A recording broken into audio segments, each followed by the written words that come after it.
Okay, I'm just going to finish this last question. What I did while previous video was uploading was I double checked this because I did rush it a wee bit there and I have made a mistake. Okay, so let's get rid of this. I'm going to start this side again. Let's get my calculator going. Right, so the first one then is 132. I missed out my 139. I think that's what I did.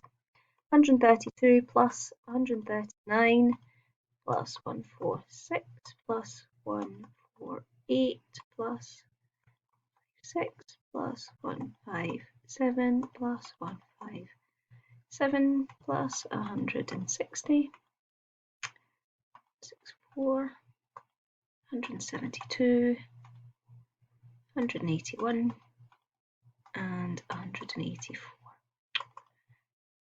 184.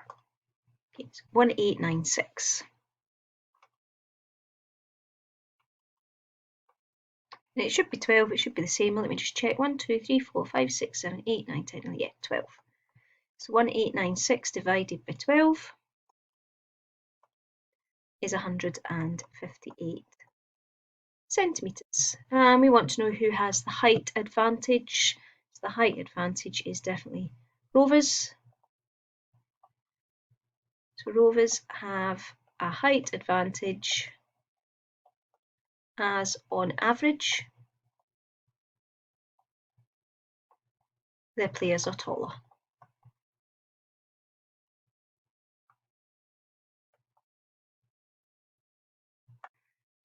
Okay, that's just the last couple of minutes of that video then. As ever, any issues, please get in touch.